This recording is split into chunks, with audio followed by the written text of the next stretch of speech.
2026. Members of the public are invited to attend in-person City Council meetings and council chambers on the first level of City Hall. Public access to tonight's meeting is also available on the Local Government Access Channel 8 for Comcast subscribers, on the city's YouTube channel online, and by telephone using the call-in numbers posted on the meeting agenda. Will the clerk please call the roll? Mayor Leidy. Here. Mayor Pro Tem Lukeman Hiramasa will be absent. Councilmember Burns. Here. Councilmember Severs. Here. Councilmember Kondo. Here. Councilmember Roper will be absent. Councilmember Goff. Here. Councilmember Nowicki. Here. And Councilmember Leidy will be absent. Thank you. We have 3 items on the agenda tonight, so I'd like to welcome our guests. We have our Communications and Marketing Assessment Update number 1. So Joy Riot will present this item, so come on up.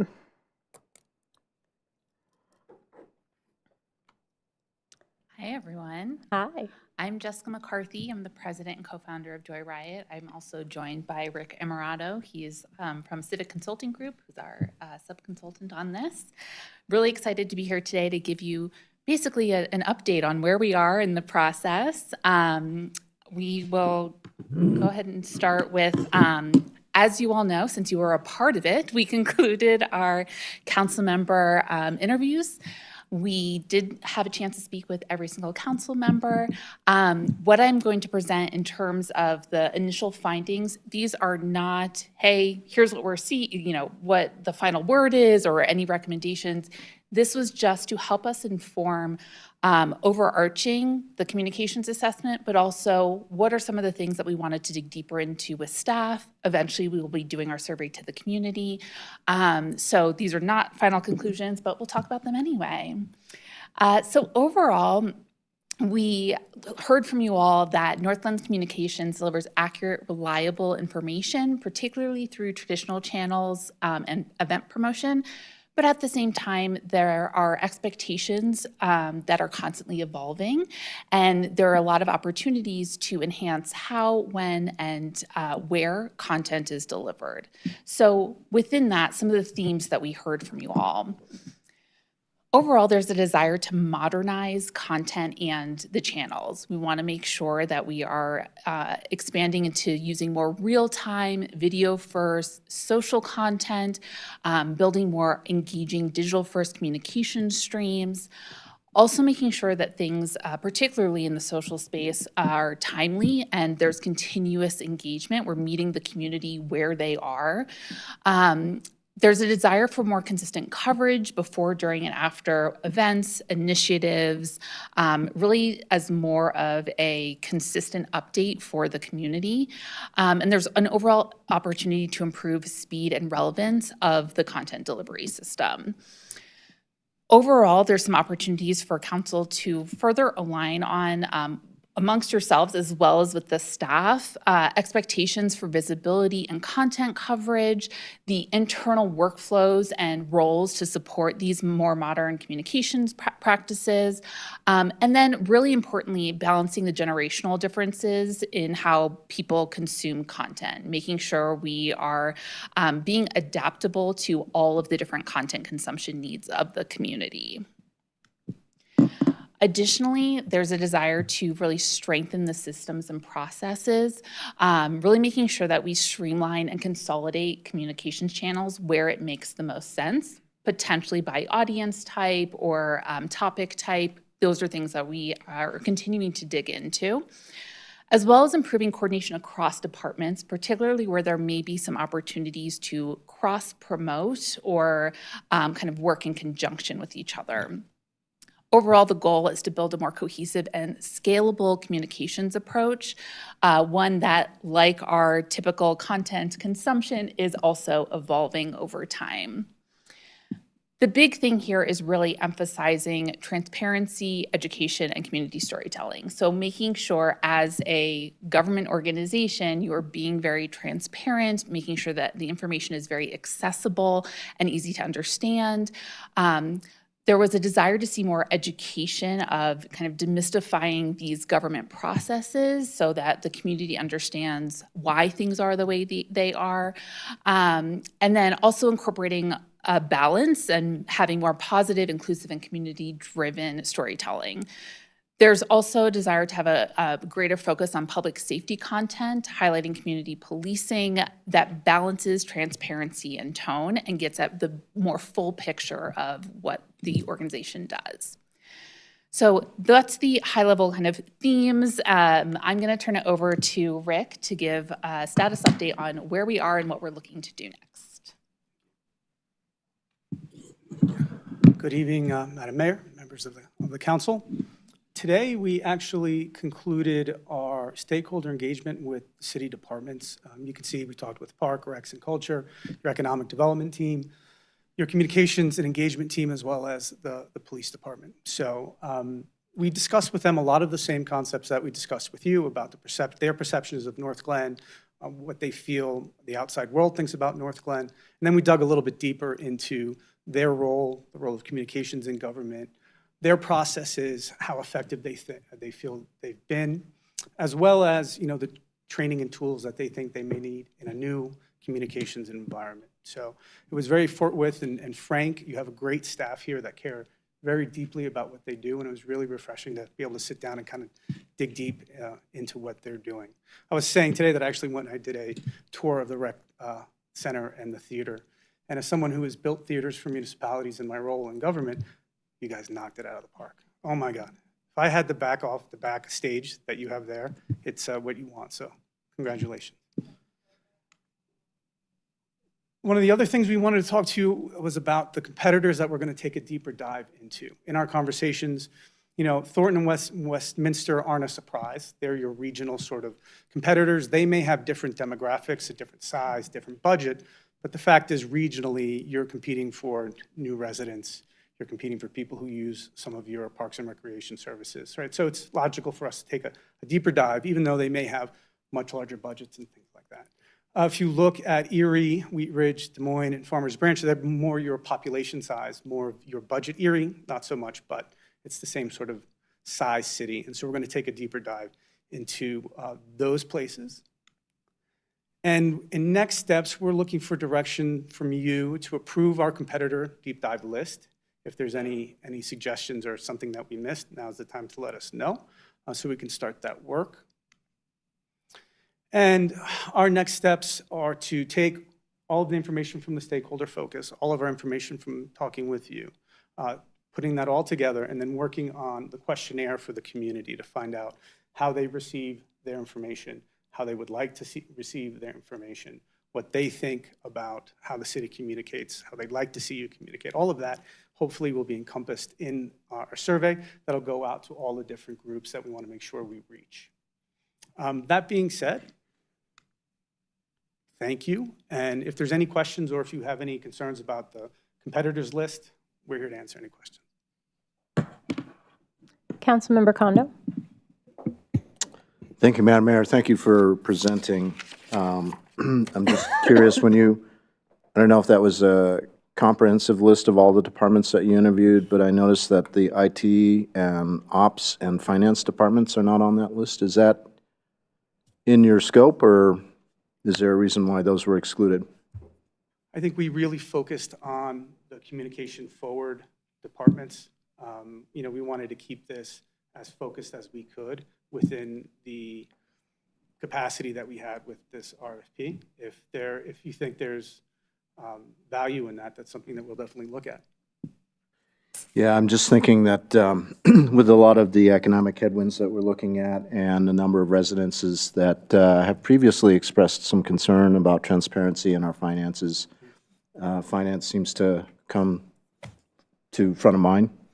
And then, of course, the other component here that I think about is, okay, so we're talking about potentially renovating or changing the way that our website could be or our social media, so I would think that IT would also have a dog in the fight. I don't know. I mean, I'm making that assumption, but you tell me. Yeah. For both of those things as well, we're looking at the public-facing audit and looking at what's currently there, benchmarking it against competitors, as well as the community input will be really helpful in determining that as well as one of the many inputs into this process. And I also, in the sense that if we at the end of the process, have recommendations for new technologies that you could use, I think IT would definitely have a role in that. So, thank you. Okay, gotcha. I'm Thank you. happy to Oh. add a couple additional pieces if you'd like, Councilmember Kondo. The looking at a new website platform is already included in the strategic plan. So I've been having conversations with our director already about that effort, and so she's looped in, and you know, the refresh we just completed and launched early last week is simply that, a refresh. And I think based on council direction through the strategic planning process, our sights are set on when financially available, the funding that is, we'll look at launching, we'll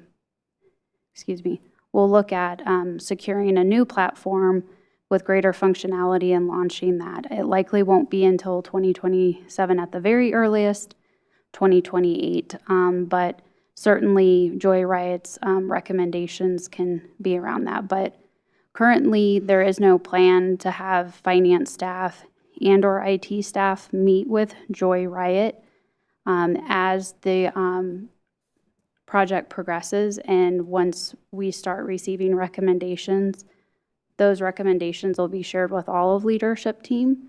So there will be an opportunity for all directors to weigh in and react to the recommendations. So that's how I envisioned more of the secondary departments to be involved in the process. But we certainly prioritized the immediate stakeholders in the way that we did.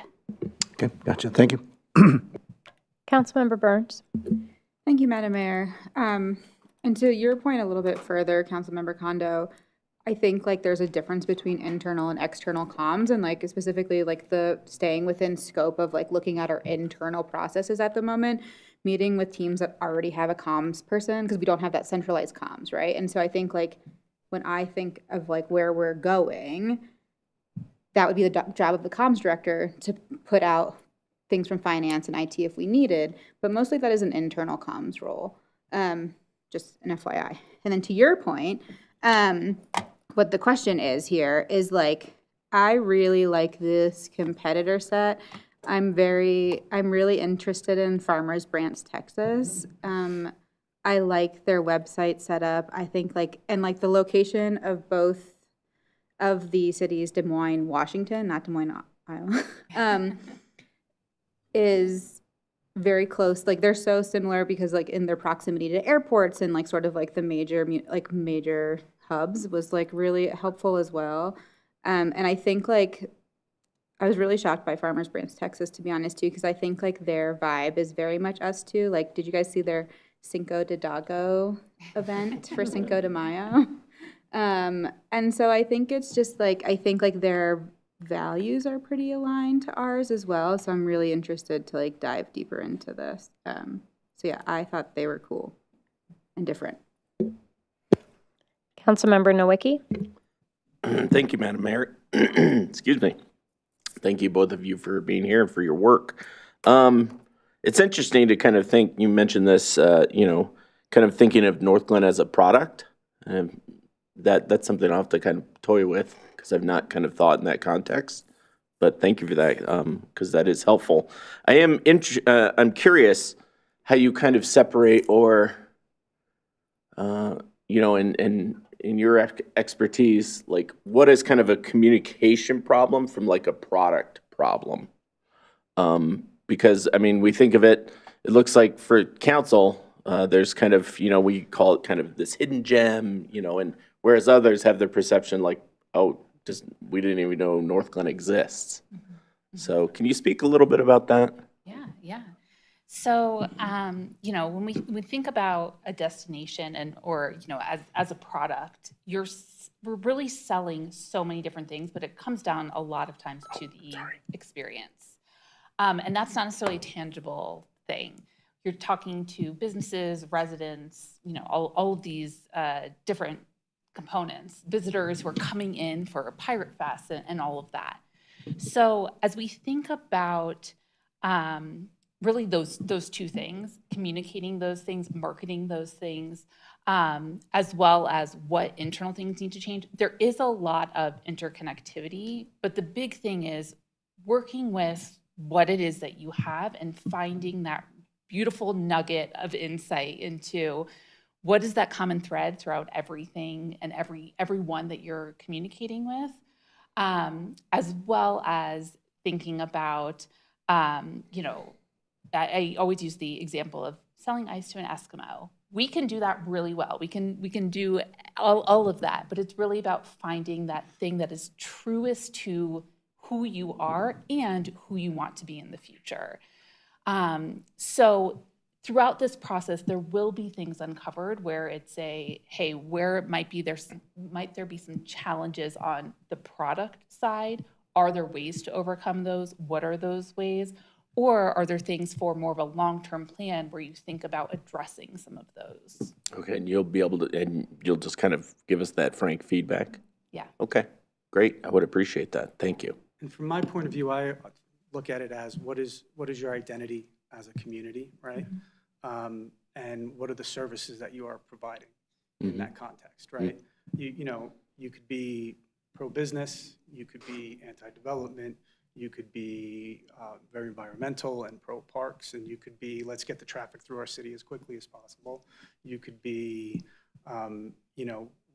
unresponsive to the community as a whole. You could say, no, we're making these decisions for the best of our knowledge, but, we think we're right, we're gonna do it. So, figuring out what that identity is as a city, that's your product, in a sense, right? Right.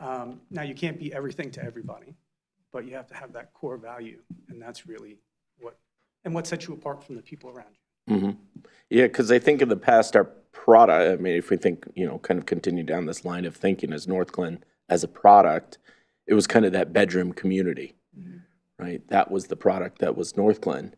And now, I think the things we're kind of exploring is, can it be different than that? I really hope that it can, because I think it needs to kind of grow, and that way we can maintain the stuff for, the infrastructure and things that we have. So, excellent. Thank you. I had a couple questions.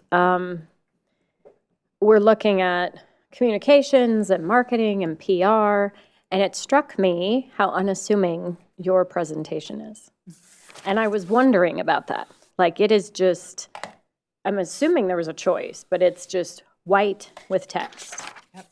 Can you talk to me about that? Absolutely.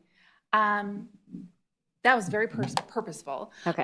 When we present research, it is very much, here is exactly what we heard. We are not spinning anything. We are not pulling out anything of, therefore, go here. So in this presentation, we wanted to be very clear. This is not an end product. This is where we are in the process and what we've heard along that process as well.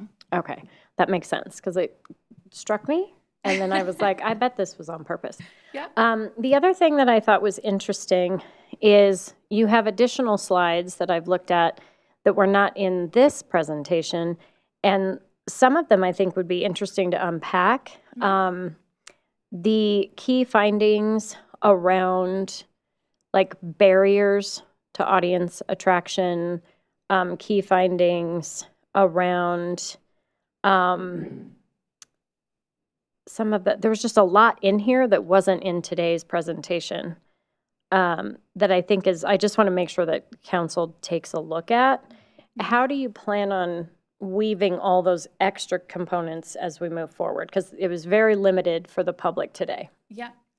So knowing that you guys are very busy, we wanted to do a very brief overview. But again, because this is a part of the greater process, all of this information and all of that additional information will be folded into kind of the final findings and final deliverables. Where we're taking the things that we had heard and are in that appendix is now looking at, from our stakeholder interviews, where are we seeing people in agreement of maybe some of these barriers or challenges, where there may be discrepancies, and most importantly, I think when we get to the community survey, what's the community thinking about these things? Are they seeing these as challenges? Where are they getting their information? What information is most relevant to them? Things like that. So all of this will come back to kind of the final presentation and providing more insight into what of these barriers may be more of a structural nature, process nature, or a purely communications nature. So we will absolutely dig into that. Okay, because there's so much there. Yes. But the one that kind of went to your original question is the slide that talks about what we think our competitors are. And I could see some of those cities are on that final list. Yeah. I know our city manager used to be in Wheat Ridge. I think sometimes we over compare to Wheat Ridge. I don't know that Wheat Ridge is necessarily the mark. I mean, it's similar in size, but there's a lot of other municipalities in Colorado that are. Can you speak to why you highlight a couple that are not in Colorado? Yeah. So we wanted to look at comparatively other places that may have similar demographic makeup, geographic makeup, different population things as well. Additionally, we've worked with a lot of municipalities. We have seen a lot more than is currently on this list, and so are also, just by the nature of what we do and how we do it, are also thinking about best practices as a whole across the country.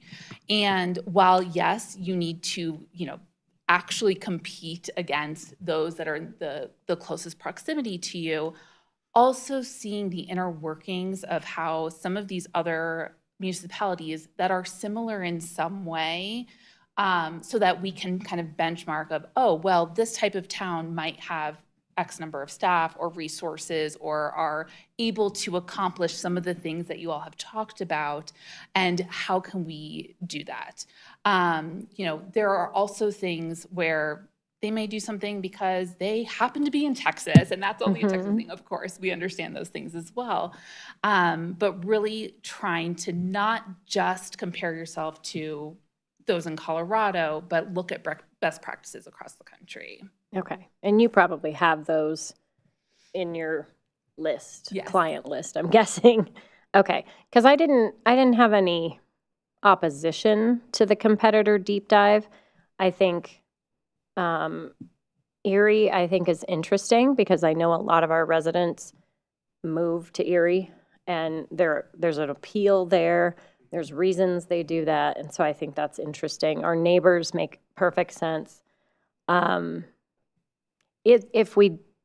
you think of a third, not Colorado one that could possibly replace Wheat Ridge? I'm trying to think of the list that we had. We were looking, I think, at Reston, Virginia, and there was a place in Massachusetts we were also considering as a non-Colorado, similar proximity, demographics, things like that. Yeah. But we can absolutely send that. Okay. over to you. I was just wondering, because I see the value in looking in Colorado, but also there's great things happening across the country. And if we can tap into something like that, I think that would be great. Councilmember Kondo. Thank you, Madam Mayor. I'd like to just continue that conversation on peer cities. So Des Moines, Washington, interesting, but unlike Northglenn, they don't have their own waterworks. They're in a Highland Water District. So I don't know if that really might be a good peer competitor to look at. I don't know. I mean, I'm just bringing that to your attention because, clearly here in Colorado, and hopefully your very brief time that you're here, you're starting to understand that water and the availability of water is a big deal. And in fact, one of the things that's creating a lot of confusion, if you listen to our last council meeting, is the fact that the cities have different ways of labeling what stage of water restrictions they're in, which I think is fascinating. But again, I think the mayor has a great idea about, maybe we ought to include some other municipalities outside of the state, but I also have some concerns about selecting a peer that doesn't have their own water system, because that is a big deal for us. Can I ask a question about that? Like having, because that's a fact for sure. How does that relate to communications? I mean, yes, we need to communicate about water, but as far as having a communication strategy and a marketing Again, and I'm just trying PR. to say, pick peers that are similar in structure and in organization and services that they provide. So in this case, Des Moines, Washington does not provide their own water. They do manage their surface water, but they do not have a water treatment plant, sewage Okay. plant, et cetera. I personally am not seeing the direct connection to comms with that. I do see that, and that's where, like, we over compare ourselves to Wheat Ridge because they're very, very similar in city structure, but maybe not necessarily their comms plan. Like, I don't know. I don't know if they're like a model because they're doing communications and marketing and PR so much better than we are. But just because we both have our own police department, that to me is, I'm not seeing the direct connection there, I guess. Madam Mayor, I just think that when you're trying to compare yourself, you would like to do it apples to apples if possible. I mean, if you try to do apples to oranges, it might actually cause you to go in a direction that may actually take you left of center line, left or right of center line, in which case, then now you're acting perhaps on, or maybe having an action plan that's not necessarily based on something that is somewhat similar to what our city is Okay. in terms of its organization, structure, and milieu of services that we provide to the public. Okay. I hear what you're saying. I just don't see how it relates to comms. For example, Thornton is 5 times our size, I agree. but I'm it's still very well valuable, aware. right? So we can't do apples to apples in the whole list, I guess, would be, Gotcha. if that makes sense. I agree. I But, don't you know, my point, Madam Mayor, is this, that we're different being in the mountain region area. Mm-hmm. And, you know, clearly, there are things that are affecting us right now in the near term. And certainly, the availability of water is without waters, societies will evaporate and disappear. And so, though that appears to me, from what I've heard from residents, a very hot topic, something that is of sensitivity, and that it's important that we are very clear in our communications, Okay. right? And that's how I'm tying it to communication, because, again, if we are not clear-eyed and very open about communicating our situation, then we are failing to be very good communicators. And that's what this is all about, isn't it? I'm unsure, but let's hear from other people. Councilmember Goff? Thank you, Mayor. Kind of to continue the conversation, I guess I wasn't thinking necessarily that every single community that we're comparing ourselves to should be similar, because it's interesting, it would be interesting to see, you know, just how different cities, for example, say Thornton, handle something differently, and maybe their residents love it. So maybe we could do something like that, even though we don't have exactly the same thing. And so for me, I mean, part of the thing, that some of the concerns about water and that might be more an issue for us to be better at communicating about. And I would include also the fact that we do our own trash, which many communities don't. We do a lot of stuff in-house that other communities don't offer. I don't know if every community has their own, you know, like passport program. You know, there's just some things that we're different about. And so it might be kind of interesting, not even kind of, I think it would be interesting to see what we do that other people don't. And also, do our residents realize the difference? I mean, we hear people, I mean, we've had people, you know, have concerns about raising our trash rates recently, but compared to other communities, we are still so inexpensive. And part of that is because we do it ourselves. And I don't know how many people realize that. So that's kind of where I am on that, you know. I think it'd be interesting to see what other different communities are doing differently, or, you know, maybe there's something we could emulate or learn from them, so. Councilmember Burns?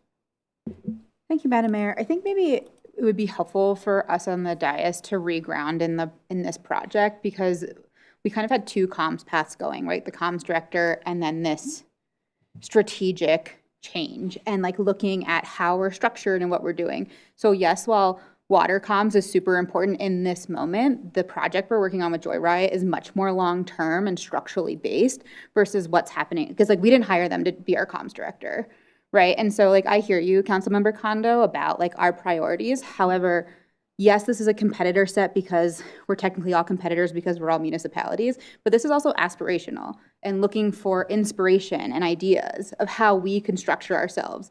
And so I hear you about water, but I don't think a small, minute data point like that we don't have our water system and they don't, like, you're kind of like missing the forest for the trees for this project, in my opinion, with this one thing. But I hear you, but like, and I think that's like why we just need to like reground in the actual purpose of working with Joy Riot versus like the comms director role that's on pause. Thank you. Well, and I think the final question that was presented to us, so you guys presented a few slides about the kind of a status update, who you've talked to, what the key findings were, and what your next steps are. And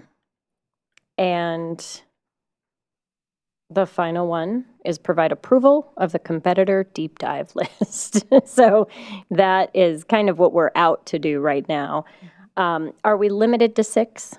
Is that like time-wise and That was. that makes sense? Okay. I mean, I'm happy taking your recommendation of the 6. I just thought if there was one we could slide out and come up with a new one, that would work too, but I don't know. Councilmember Nowicki? Thank you, Madam Mayor. I'm afraid I don't necessarily have any input on that question specifically. I am curious about the, you mentioned it, oh, now I lost it. Under the barriers to audience attraction and engagement, you mentioned identity challenge. Can you say a little bit more about that? Yeah. So what we heard from the council members was that there were a couple of issues in terms of a cohesive identity, particularly with the different social streams and different people in charge of different communications pieces, and making sure that there was a kind of cohesive, what is the positioning, what is the personality of the brand, things like that. There were also some comments about the logo itself and not really being representative of Northglenn and what you are trying to exude. I think the quote was not really having any meaning behind the logo itself. So basically the barrier being, without a cohesive identity that everyone within the city is able to kind of point to and be like, yes, this is who we are. How can we then create communications based on that, or market to the business audience, the residential audience, the visitor audience without that cohesion? So it's really that kind of like you put a bunch of other kind of brands. It's that kind of cohesive brand identity. Mm-hmm. Yes. Okay, excellent. I understand. Thank you. Yeah. Can I jump on that for just a second? Because I started to panic when you mentioned the logo. First of all, none of us were here when it was rebranded. I know there was a ton of work and meaning that went into it at the time. The cost of rebranding the entire city is astronomical. And so I'm certainly hoping we're not heading in that direction. Mayor, development of a new logo is not part of the scope of this project. Thank you. Okay. My ears perked up and I was like, oh, no. Okay. Telling you what we heard. Just checking. Yes, I know. And I don't know who said it, but I know that nobody on the current council was a part of that process, including myself. So I stepped in right as it was over. But I know from what I was told, there was a ton of work and identity wrapped into that process. But I was like, oh, that's expensive. Okay, just checking. I do think there was some mention that the new logo hasn't been disseminated into all of the spaces that it needs to be. So I think there's it's some only there's missing a some couple. signage- There's some signage that may not have, The big ones, the big ones. yeah, so Those- I think it was some of that as well. Okay. And that's still on the list of things to do, right? Yes, I mean, part of why we didn't do a complete rollout is we're being financially responsible and waiting for the infrastructure to life cycle out, and Yeah. then we'll do replacement. It's like it's not a huge list of things. Okay, No. just checking. Yeah. All right. Yeah, yeah, me too, I guess. All right, Councilmember Kondo. Thank you, Madam Mayor. On the peer list, I would not be adverse to swapping out Wheat Ridge with Reston, Virginia. I'm familiar with Reston, Virginia. As I went to school on the East Coast, it was, I believe, the first planned community in the United States, founded in 1964. Northglenn was incorporated in 1969. We were actually featured in Life magazine as another planned community. And so again, maybe you're gonna pick on me for kind of going for apples to apples comparisons, but I think there are some very nice similarities, if you will, albeit that it is a city that is in the East Coast, which, I don't mind. I spent a good part of my life on the East Coast. And so I would like to make that proposal instead of having Wheat Ridge slot in Reston, Virginia. So was that a recommendation you had? That was one of when we were looking at peers from a demographic and geographic as an outside of a major city, that Okay. came up on our internal list. Okay, because I think I still go back to city to city. I mean, you're going to tell me that this is how it works, and that's fine. But I would like to look at, I think to Councilmember Burns' point, the aspiration of they do comms really well, and they have, they're innovative and creative and cohesive and all those things that we had said we needed. Just because they look just like us, we could see that they also have a problem with their comms, just like we do. And so I don't want to emulate. So if you recommend it, I think that's fine. Yeah, they are definitely on the positive comm side of things. Okay. That's just something I'd like to think through. Yeah, I'm fine with that, if that's okay. You okay with that? Yep. Anybody? Yeah, okay. Great. We'll make that swap, Perfect. okay? And then we'll see you again in June. Yeah, June 1st. Great. Anything else? That was our homework, Great. our task. Okay. Well, thank you all Thank very you. much. Nice to see you. Okay, coming up next, 2024 Metro Cohort Model Code. Our Sustainability Coordinator, Mara Owen, is here to present to Council. Hello. Hello. Just going to make sure we're getting to our presentation first. We'll get there. Oh, she just didn't click through them all. Keep going. Oh, am I Oh. going backwards? There's all the other slides. Okay, sorry. Okay. Sorry. Okay. Hey. Oh, keep. And we made it. All right. Good evening, Mayor, Council. Mara, Sustainability Coordinator. I am here to talk to you about something slightly less exciting than a rebrand or about communications. We're talking about energy code. So we're here to provide essentially just a time for us to give you an overview of the hopefully proposed adoption of the 2024 International Energy Conservation Code, including amendments developed through the Regional Building Policy Cohort, which you all should be, some of you should be familiar with. We've been doing that for quite a bit, and it has actually been fully adopted by the ICC and has its own formal title. We call it the Metro Cohort Model Code, so that's what we're going to use from this point forward. We are also joined today, so have the pleasure of having Brianne Boyle with Lotus Engineering, as well as Christine Brinker with the Southwest Energy Efficiency Project, or SWEEP, you might know it. And so I'll turn it over to Brianne to kick us off, and then I'll come back up here to finish us up. Good evening. As Mara introduced me, my name is Brianne Boyle. I'm a senior associate with Lotus Engineering and Sustainability, and we led the facilitation of the regional policy cohort in collaboration with partners from Shums Coda Associates and then SWEEP. And we have Christine here. So hopefully I can figure this out.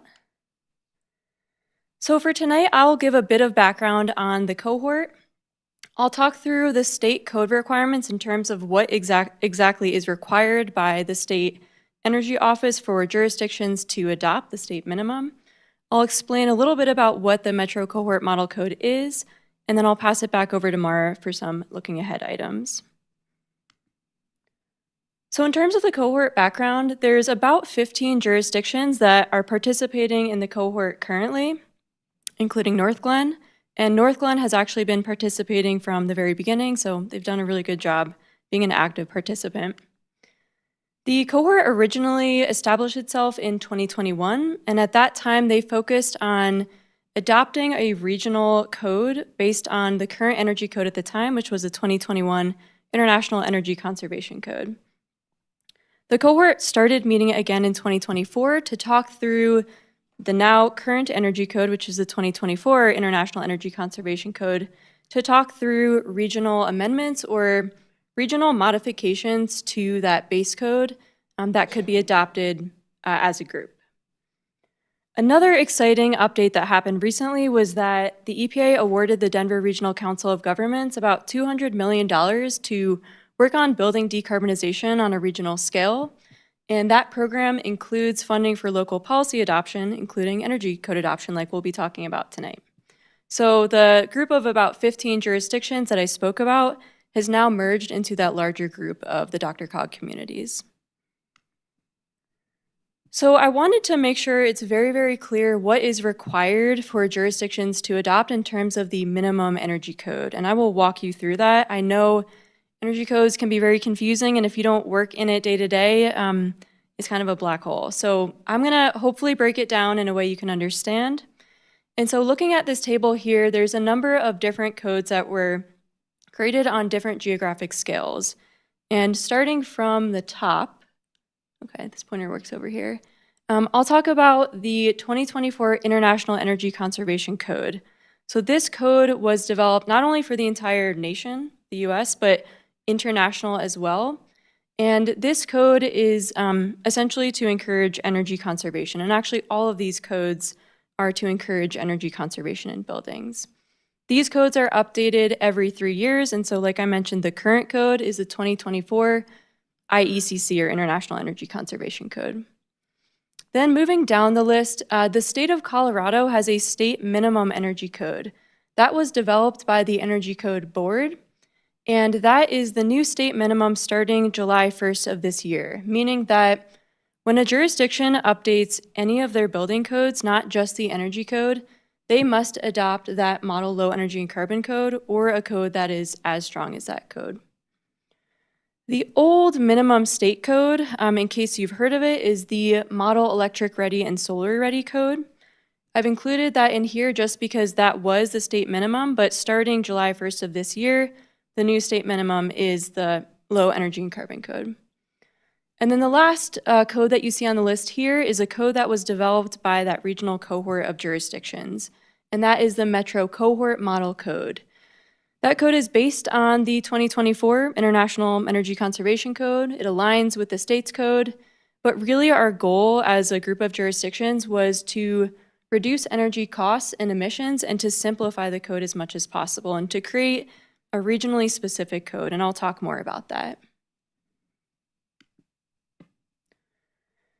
Another thing that I wanted to highlight was that we worked closely with the Colorado Energy Office to make sure that the Metro Cohort Model Code complies with the state minimum requirements. We conducted modeling to show that it complies, and the state provided a letter that basically says any jurisdiction that adopts the Metro Cohort Model Code complies with that state minimum requirement. So now I'll talk a little bit more about the Metro Cohort Model Code, why we developed it, and what it includes. So at a high level, we wanted to create a code that was as simple to use as possible, knowing that energy codes can be long and confusing. So the Metro Cohort Model Code is much shorter and much simpler than the low energy and carbon code. The other thing that we considered was that the low energy and carbon code was developed for the entire state of Colorado, and the state includes a variety of climates and development types and community types. And so we wanted to create a code that was specific for this Denver metro region. And we received input from building officials in this region and included their suggestions for modifications. We also wanted to create more flexibility for builders in terms of the ability for them to comply with the code. So we added a couple more compliance options, essentially, that they could use. Another advantage of this code is that because it is meeting the state minimum requirements, it means that cities that adopt this code are eligible for additional funding opportunities. Specifically, one that I wanted to call out was the Colorado Energy Office Local Policy Accelerator for jurisdictions that have adopted the most recent code or code that's more stringent. Another thing to point out is by adopting this code now, it keeps you ahead of those energy code adoption schedule and the state minimums, and you have a little bit more control over it. Because like I mentioned before, any jurisdiction that updates any of their building codes after July 1st must adopt the low energy and carbon code or a code that's equivalent to that. And the last thing that I wanted to point out here was another motivator for us was to achieve regional consistency. You know, builders work across multiple jurisdictions, and it can be confusing when there's a patchwork of different codes that they're trying to comply with, and that leads to compliance challenges. So we wanted to create a code that is adopted by multiple jurisdictions in the region to ease some of that confusion. And there's already been multiple jurisdictions that have adopted the Metro Cohort Model Code. So now I wanted to walk through some key components of the Metro Cohort Model Code and highlight a few high-level differences between that code and then the state's minimum. So I'll go over a couple key concepts, starting with electrification. And there's multiple benefits of electrification. It increases energy efficiency, it improves indoor and outdoor air quality, and it reduces greenhouse gas emissions. And the way that we've tied this concept into our code is that the Metro Cohort Model Code encourages electrification, but it does not require it. So buildings can still be built with gas. The next concept is fuel neutrality, and I'll give a little bit of background here on what we mean. Technologies, heat pump technologies are much more efficient than gas appliances. However, the way that the 2024 International Energy Conservation Code works is that gas appliances are evaluated on a separate scale, a different scale than electric appliances are evaluated. And we wanted to create a neutral scale that recognized that heat pumps are a more efficient technology. One example of kind of that two different scales that are used in the code is that a heat pump that is 300% efficient is looked at worse than a 96% efficient gas furnace. So we wanted to rectify that, and the way that we've done that in the Metro Cohort Model Code is that we essentially give extra credits to buildings that use heat pumps. Another concept that I wanted to highlight was the energy metrics, or the metrics that are used for evaluating a building's energy efficiency performance. And the way that that 2024 base code works, the IECC, is that they evaluate the building's energy efficiency based on the energy cost. And there can be a lot of challenges with that because energy cost is very specific based on the location. It depends on variable utility rates that are changing. And it gives a bias towards cheaper fuels, less so for more efficient buildings. So the way we've tackled this in the Metro Cohort Model Code is a metric that we use to evaluate the performance of a building's energy efficiency is the energy use of the building, which makes a lot of inherent sense. The next concept to highlight is how we have included home size in the Metro Cohort Model Code.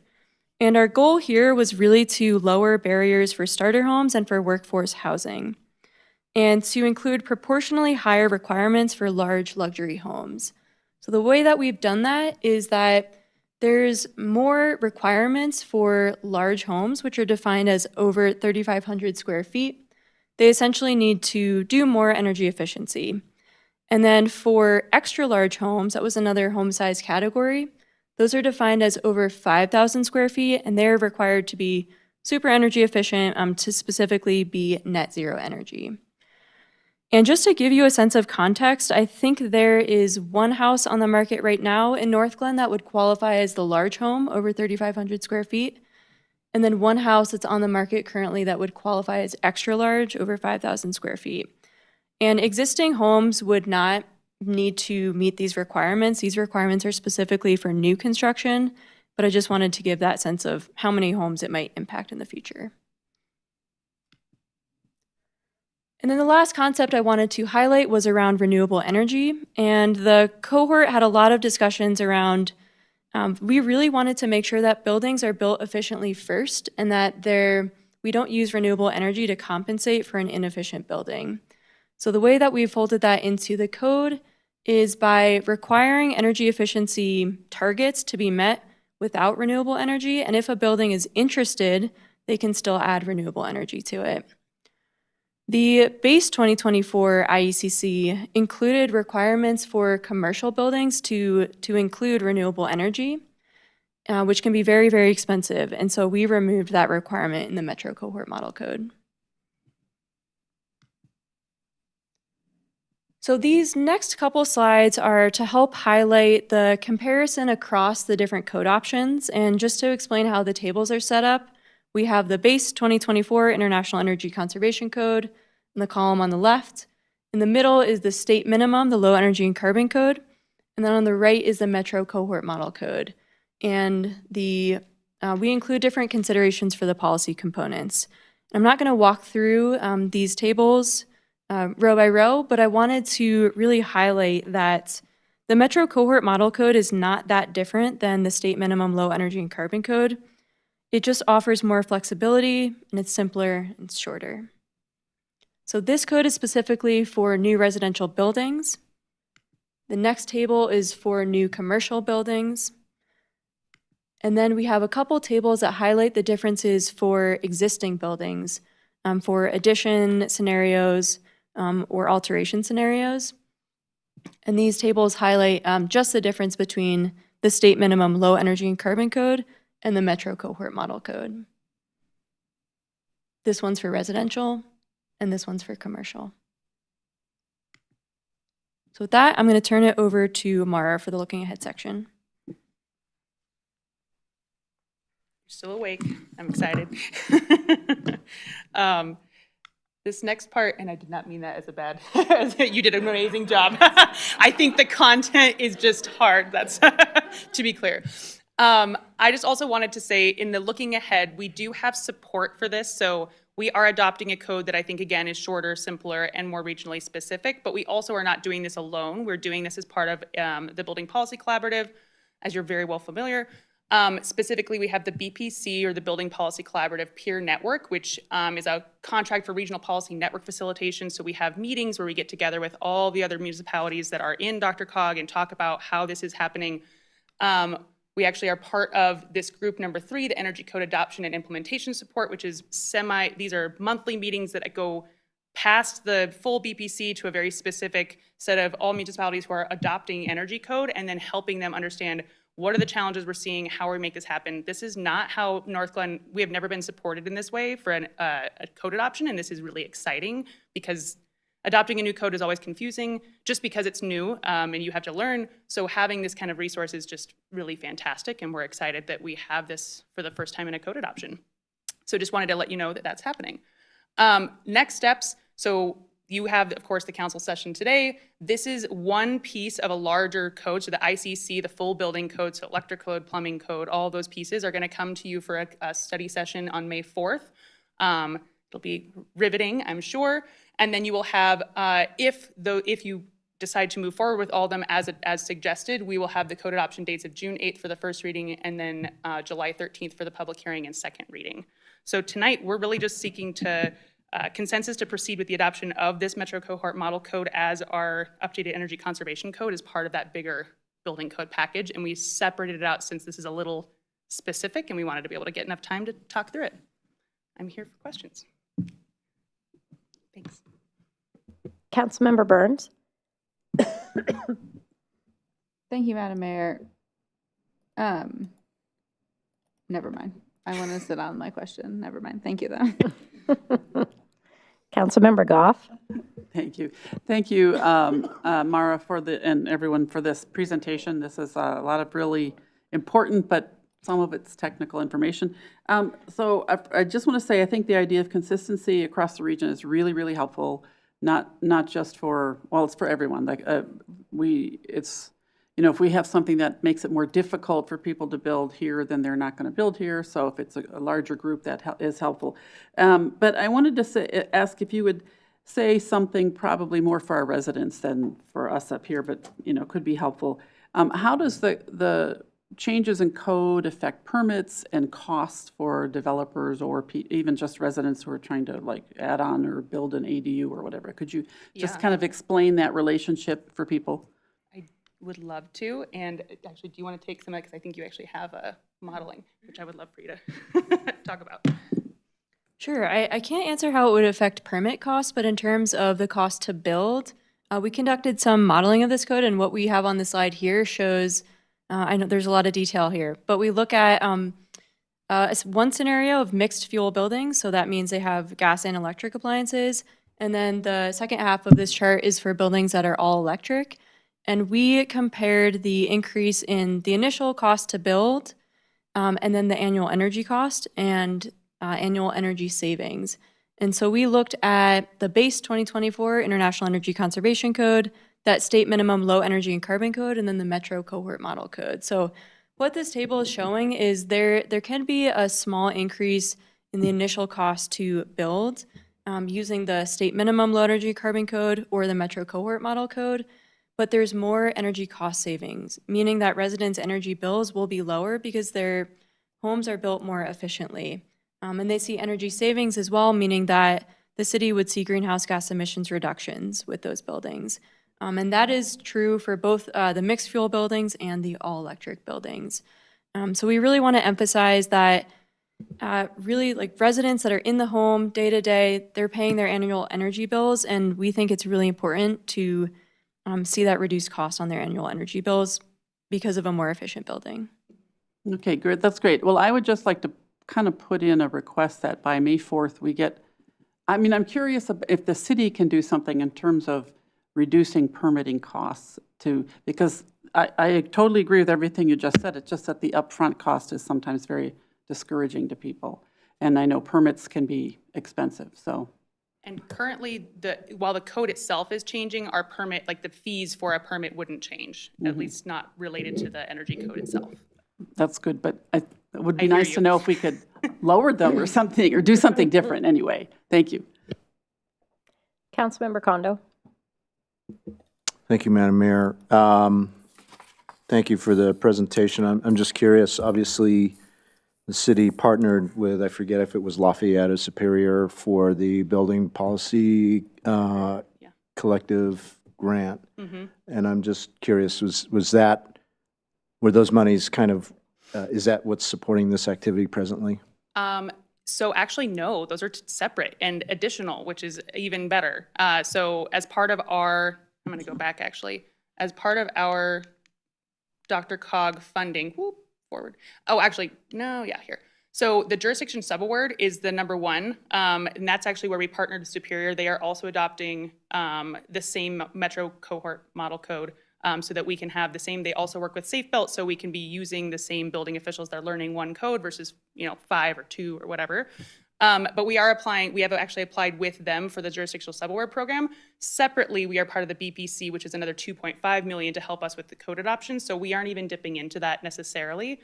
We are using that jurisdictional subaward program to have more outreach to our community because we really, when change happens with codes, you want to make sure you're bringing people along and making it a white glove experience versus a figure it out kind of experience. So that's really where that funding is going to go on top of us being able to be a part of this peer network and use the additional funding that's already there with the 2.5. Okay, and then I understand there's a second subaward window that's opening. Are we planning on participating in that? We are very interested in it. They have not unleashed, I'm on the subaward or the working group that's trying to figure out how it's going to work. So I'll let you know. Okay, very good. I do have a question for the first speaker. I forget your name. I'm sorry. Brianne. And this is more out of professional curiosity, right? So you called it the Metro Cohort Model Code. I'm just thinking on a broader basis, Colorado, obviously we have very urban areas and then very rural areas. We have the east slope and we have the west slope. And I'm just kind of curious, is the Metro Cohort Model Code more of a regionalized sort of standards, and that perhaps maybe in different parts of the state where there's lower population density, clearly maybe there's a different regional code? Can you just talk to that? Sure. So this Metro Cohort Model Code was designed specifically for this region, and the way that these codes work is there's different climate zones based on like the type of climate in your community. So this code is specifically for the climate zone that Northglenn is in and that the Metro region is in. We're working with other jurisdictions across the state of Colorado, and their considerations, I would say, are just different than the Metro region. Higher elevation, colder climates, less contractor availability, and so the codes that they're considering or the code changes that they're considering just look a little bit different than this region. Gotcha. And then just a follow-up, does it pretty much overlay over the Denver MPO or the DRCOG region, or how do you kind of divide it up? I might call on Christine to answer that question. Okay, great. I'm just going to stand here. Okay. Sure, right. The previous cohort that Brianne mentioned that was based on the 2021 code was 6 jurisdictions. Northglenn, Erie, Boulder County, a handful of others, and that went reasonably well, people thought, and so there was a desire to expand it. So this phase had 15 different jurisdictions, but it's still mostly in this north of Denver / northwest of Denver. And so that's 15. And then that was used as the basis for applying for the DRCOG funding, which was successful. And so that includes the whole DRCOG region, which is 59 jurisdictions, which is all of the metro area, plus some that you don't really even think of as the metro area, like Idaho Springs or et cetera. And so that group, since there were a number of jurisdictions that weren't in on our ongoing discussion about what is each community's priorities and what do we want to focus on in this particular code, they're not necessarily going to adopt this code, but it's likely that they would consider it because the choices starting July 1st would either be the low energy and carbon code or the Metro Cohort Model Code, or they can go their own route, which is ill-advised. And so it should have strong adoption across the metro region, but not 100% adoption exactly. But they are very closely aligned, the low energy and carbon code and the Metro Cohort Model Code, since that goal is consistency. Okay, gotcha. Thank you. I appreciate that explanation. Councilmember Severs. Thank you, Madam Mayor. I was just looking for a little more more describing of the situation for renewable energy on the commercial code. It was removed, and I know maybe for a small business it would be could be hard to build at that point. But when I know there's also legislation about data centers and stuff, I think I brought this up at one point with if a data center wants to go to our Weld property, how we don't have any power to push some more of the renewable energy, especially on the roof of the building. I mean, data centers are obviously different than a lot of other commercial type businesses, but can you just speak to what you've seen in that? I'm going to let Brianne get into the specifics, but I really want to clarify that the majority of this code and what it will affect is mostly new buildings. So I think your question about what new commercial might be coming in is relevant, but I'll let Brianne. Yeah, one of the reasons why we removed the requirement for the commercial solar was just because of the cost. It's like thousands of dollars depending on the size of the commercial building, but commercial buildings always have the option to include solar if they want to. The other thing that we were considering and that the state group that developed the state minimum considered was the fact that Colorado's energy grid is getting more and more clean. So that energy is being sourced, it's from clean sources. And so with that transition to the energy that buildings would get from the grid, we thought there wasn't as much of a need to require renewables or clean energy on site directly. Another thing I'll just point out is we do have the Section 36 plan, which is going on and has some points that might come up that would be a way for you to say, regulate it a different way versus code. Can I add, one of the slides that Brianne had earlier showed the International Conservation Code and how that's developed at a national level. And that's, I think, why that renewable energy mandate is in the commercial section, is because they were trying to make it applicable for the entire country. And we have probably the most renewable energy, or at least we're way up there. And so it's not really applicable here because our utilities have to supply that renewable energy anyway. So essentially, you're shifting the cost from the utility over to the new commercial development while not adding any renewable energy, essentially, that you wouldn't otherwise have. And so reducing that cost was a key consideration. It's not only an option that they can use, but they can use it towards compliance. So after you meet your base level of energy efficiency, you can add some additional energy efficiency to get your required points, or you could add renewable energy, or you could add demand response and load management. So there's options. So it can still count towards compliance. Understood. Thanks for the context. I know also there is a lot of concerns across the country about how expensive it is to build small homes and small businesses, because the permitting and upfront costs make it impossible to do some of the things that we would like to do. So just thanks for the context. Councilmember Burns. Thank you, Madam Mayor. Sorry, I just have a process question for everyone listening. And so, because Mara, you asked us to basically consensus to proceed with adoption Yes. of the code this evening. Yes. But then we're also having a hearing, and then we will have an official vote on this, right? Like, this is not Yes, this is so you have time binding. to answer questions and feel comfortable. It says there is technically a choice. You could go with the state minimum instead of this metro cohort model code. We do have an option. Yeah. And because we wanted to make sure that we were on the same page, because this is not just a foregone conclusion that we are going with this one, because it's hard to get things set up for council, we did set up those dates, but they could be moved. It's not set in stone. Okay, because I just like, I thought this was like an informational session. It is, And then yeah. you were just like, we need to vote on this, and I was like, No, no, no, it's no. not, sorry. It was phrased poorly. Okay, so What I'm really looking for is if there's any big red flags that you're saying, hey, you're going down this path and this is not where we want to go, we would much rather go with the state minimum, or like if there was some misgivings you're having based on this presentation, we'd want to know now. Okay, that's the ask. That's what That's I the thought, because ask, I started like spiraling. No, when you're you totally- said thank that you we were for voting on clarifying. this, and I was like, what? I'm listening. Yeah, it's more if there was Okay. a consensus, we're saying, hey, actually half council thinks this is a really terrible idea and we need to be looking at something else. Okay, cool, thank you. Yeah, and I appreciate you getting in front of it. I was looking at the dates as well that are coming up, and knowing that we are without a comms director right now, and thinking that there's, a public hearing on this, this is very dense. You are all experts in your field. This reads like English to you. It does not read like English to the rest of us.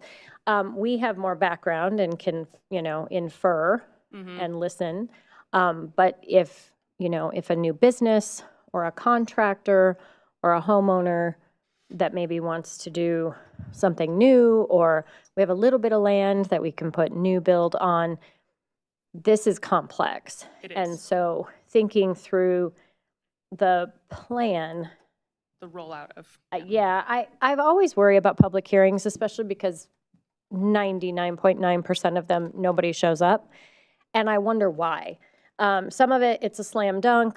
We know it's, a high quality idea. It's not a big deal. But something like this that's so dense, I just want to make sure that there's an easy to consume piece of paper that says this is what we're talking about. Yeah. And here's where you can learn more. I was noticing I think it's right after the memo, that graphic. Yeah, it's a It looks like poster. it would be a flyer. Yes. That's very nice. We tried to put some of those pieces in there, and that's meant for distribution. So Yes, that's actually very nice. It's very easy to read. I'm glad. It makes a lot of sense. So if we could somehow put those two things together, just so that if there was someone that wanted to come Yes. to the public hearing, or even council meetings where we're voting on first or second reading, I just think it would be helpful to make sure that they have a full understanding of what it means. And then again, what does that look like in the connection, on our website? You know, do we have an FAQ page?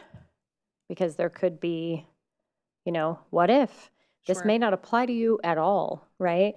For most So of people, yes. I bought this home in 1970 and I'm never moving. Okay, well, this probably doesn't apply to you, but Yeah, and so we don't want to freak people out for no reason, yes. but those that need this information, I'd like them to have it. But my main question for you, when I looked at the cohort list and I understood it was a regional list, but do you have any sense of why there's key municipalities not even in the cohort? So, like, I'm looking at Arvada's missing, Lakewood's missing. Those are sizable communities in this region that have not joined. Do you know why? Yeah, I can answer that. Back to the first cohort again in 2021, it was a pilot effort and we hadn't done something similar. And so we wanted to keep the number of communities manageable in order to do a lot of hand-holding and collaboration there. So that's why that was limited at 5. And then essentially from there, it was opt-in based on who had heard about it and basically raised their hand like, can we join? Because that sounds pretty cool. And so there wasn't an active recruitment effort to get the whole metro area involved. It was just, this seemed to work, let's build on it and make sure it's still something that we can manage and maintain. And then I'll mention every DRCOG community is part of that BPC now. Got it. So when Okay. that was you're seeing kind of the fruit of one cohort, but going forward, every DRCOG community is in the BPC, Oh, that's great. which is great. Okay. Yeah. That makes sense. Fantastic. Okay. I think that's all the questions we have. Thank you. Thank you so much. Yeah, thank you. Thanks for coming.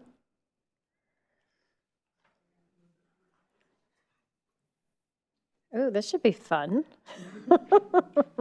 Topic number 3, I know. Artificial intelligence approach. Our Director of Technology, Virginia Roberts, is here. Good evening. Good evening. Give me. I don't think we've had a presentation from you, have we? You have not. Oh, well, welcome to the podium. Thank you. It's great to be here. Just going to fast forward to my slides. One moment, please.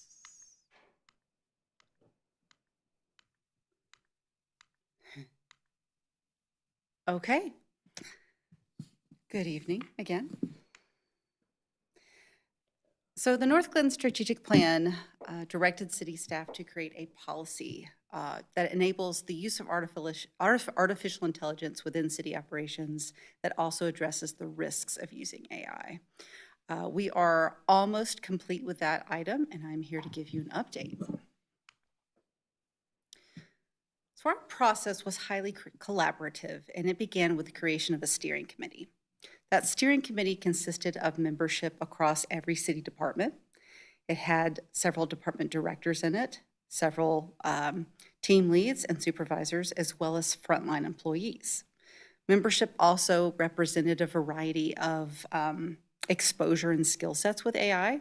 We had some who were beginners, who were just beginning their journey of curiosity with how to use AI, and others were using it nearly every day. We also had a variety of sentiment or attitudes towards AI within the group. We had some skepticism, so a little bit of dose of healthy skepticism, as well as some very enthused members. So I go into that detail about the diversity of representation in the steering committee to make the point that it gave us a very strong foundation of a balanced approach, which was great. So the first thing that the steering committee did was we sat down and we identified all the various ways that the city is currently using AI and could use AI in the future. So that was important to understand all of the various use cases for AI here. We also married those use cases with the risks of AI, and we had a workshop to do this. We identified all of the risks that can arise with using artificial intelligence, discussed them so that we could build awareness and understand them, And then we branched off into smaller breakout teams, and each team received a scenario from that original use case set of a real use case of the city using AI. And each group was asked to identify the risks that were present in that use case, and also to discuss and propose ways to mitigate those risks. That was a pivotal part of this policy development process. Coincidentally, but very fortuitously, Northglenn High School invited us to participate in an AI cafe, is what they called it, a workshop to collaborate with students about artificial intelligence. This picture is from that event. I believe we were participating in an activity organized by the PTech program, and in this picture we are trying to flex our skills and trying to identify between a set of pictures, several sets of pictures, which one was real versus which one was created by artificial intelligence. So that was a really sharp group, and it was very beneficial to this process. We also researched relevant laws. All of those were inputs into the development of a draft artificial intelligence standard operating guidelines. That draft was reviewed by the leadership team and approved to move forward. So now I want to dig into the standard operating guidelines themselves. You have a copy of that in your packet tonight. Because standard operating guidelines is a mouthful to say, I'm going to say SOG, if you don't mind. So the SOG establishes some clear guardrails and guidance for employees in their use of artificial intelligence.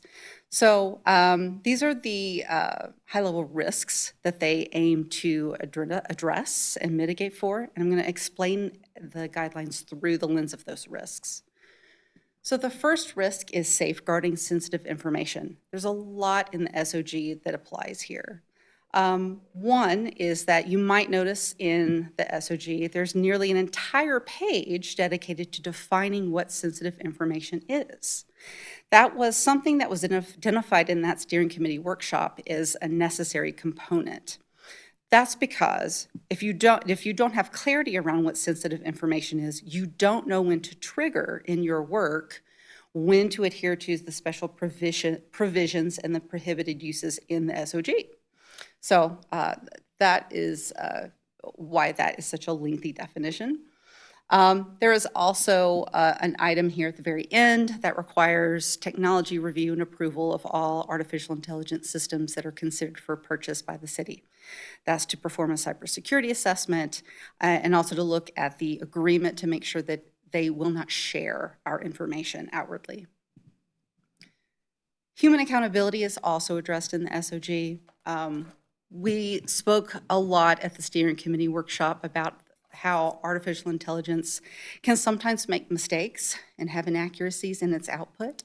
So the SOG really encourages, not really encourages, it underscores that humans are leading the use of AI and that human verification of both the inputs into an AI prompt and model as well as the outputs. Human verification is a required part of that. There's also a section that requires disclosure to one supervisor if your use of AI is going to drive the majority of a work assignment. That is to provide an opportunity for guidance in the event it is being used inappropriately or if there's additional input needed into the verification process. The SOG also protects both employees and residents from algorithmic biases that could be present in AI models. It does so by prohibiting AI-assisted decisions that might impact access to services in several categories that are outlined in the SOG. Tonight, I will specifically call out the fact that it is prohibiting AI-assisted decisions in employment and access to essential government services. And last on the slide, but certainly not least in importance, Northglenn's commitment to environmental stewardship is also represented in the SOG. There is a guiding principle that addresses the fact that we don't want employees to use AI in circumstances where they can accomplish the task with something else. That helps minimize unnecessary energy consumption in those data centers driving AI. So as I mentioned before, we are nearing completion of this item in the strategic plan. So what is next is to roll it out. Next week, I will announce this to all employees at an all-employee meeting. And in the next city manager report, I believe in second week in May, I will also feature an announcement in the city manager report, which is the internal newsletter for employees. We are also going to launch an employee resource page on our internal intranet. It will include not only the SOG for convenience, but it will also have some FAQs, and it will include some educational and instructional resources as well. We want our employees to be ready and equipped to use this technology well and be in an informed state about it. And then lastly, during the month of May, I will work with Human Resources to prompt employees to acknowledge that they have reviewed the policy, and we'll do so in a tool that we also use to publish benefits information and other policies to employees. So that concludes my update. I'm happy to answer questions, and I welcome any feedback you have. Councilmember Burns. Thank you, Madam Mayor. I have a lot of questions. Great. Just buckle up. Okay, so Me too. I think this is great that we're getting ahead of it and like sort of like putting together all of this stuff. I do think this feels very boilerplate. I'm very interested to knowing that we're doing this like intranet FAQ page as well. Like, are we going to define what an LLM is and an agent and all of these things? Because like we're broadly using the term artificial intelligence when that does not accurately define what most people use AI for, which is an LLM, right? Which is basically just a glorified autofill. And so I think like, and I would love to know more too about like what tools are we thinking of using? Like, is it just Copilot, and sort of like what does that look like from our internal policy as well?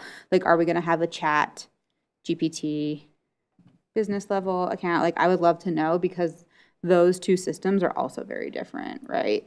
Okay, so just like so many thoughts on that. I would love to hear the clerk's thoughts on this as well, because AI chat is going to have a huge implication on elections this coming year. So I would love to know more about our plans for that. She's like, I don't know. So no, I'm just like prepping and talking out loud because this is like the first real election processes of like even just like people asking ChatGPT versus Google where to vote and what is our comm strategy to make sure we have all of that correct information in this. I am also very interested in, again, like the very wrong amount of information AI, again, using that term loosely, gives to people, like from a search perspective. And like, so I appreciate the human element of like double checking work and like, this is, don't eat rocks. I think like that's like one of the biggest examples out there. And then just again, like a forward thinking question. I've been following some municipality, like there's a municipality that is thinking of policy to absolve all AI companies of future harm.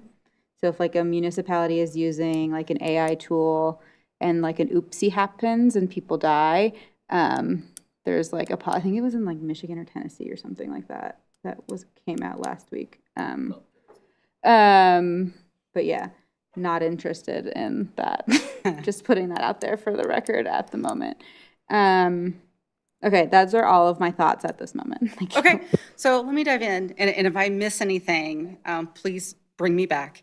So I think a few of your points, the intention is to address in that resource page. So providing resources for, speaking to the heirs, providing resources to train people how to make more intelligent prompts, guiding employees on how to guide the model on where to look in reputable sources, cite them, provide links. So some of that training is there. So tips and tricks on how to create a guiding prompt to steer the model into the right place. You had another thing that I was thinking of the FAQs for. It was in the beginning of your question. Oh, the LLM and the definitions. Yes, the resource page is a perfect place for that. So yes, you are right on target there. Do you want to address the elections question? It doesn't need to be addressed. I am just thinking about this already as like a human in the world. And specifically to like from a comms strategy, because we don't have a comms director, of like what is our, because like chat pulls in, I think it's almost like 30% of their responses now from Reddit. Cool. So how are we as a city, like, do we have a Reddit strategy and policy then to make sure that like when people Google, where can I vote in Northglenn, or ask ChatGPT, the correct information is coming up? And that's like what I'm crashing out about personally.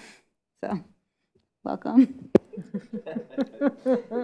And I'll go back to the educational resources and guidance, definitely, to speak to that. Councilmember Kondo.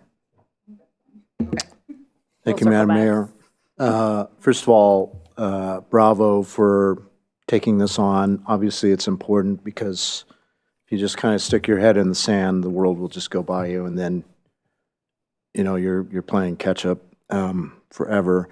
Also, I want to say that I'm glad that you did this. I think it was a PBL at Northglenn STEM, the high school STEM program. So,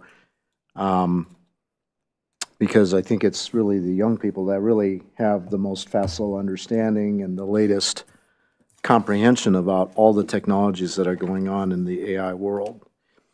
I do have two questions, one of which may be misinformed, but I just remember hearing this during an AI breakout at NLC. I forget which NLC it was, but I think the conversation in the proposed draft of your standard operating guidelines may address this, but I think the anecdotal concern that came up was the use of Microsoft Copilot, in that if you have a license and you're using it within your city, the Copilot itself will start to create a database on which to draw off of.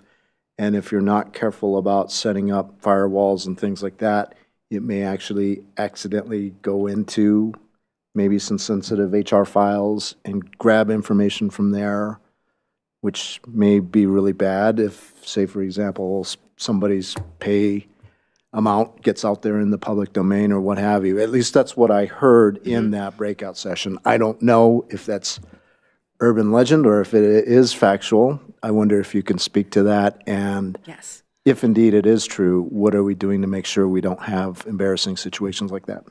absolutely. So Microsoft Copilot is a tool that the city licenses right now. And it will be one that we will be providing some training on for employees. Copilot is a tool that is embedded within your Microsoft ecosystem. And by ecosystem, I mean it's embedded in Microsoft Teams, it's embedded in Word, it's also embedded in SharePoint, and has the ability to look at content in those places. The great thing about it is it respects permissions. So as long as you have the appropriate permissions set, let's use me as an example. If I am trying to use the Copilot tool to do some research in our internal environment, it is not going to look into a folder that I don't have permission to.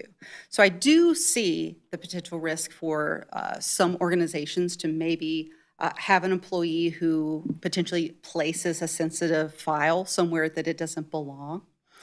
The policy does speak to this. I believe it's in the security and privacy guiding principle that care needs to be taken to make sure that you are practicing data. They didn't use the word data governance in my draft, but it's data governance. It's making sure that you are not placing sensitive information where it is stored in a place where those who do not have a need to know can see it.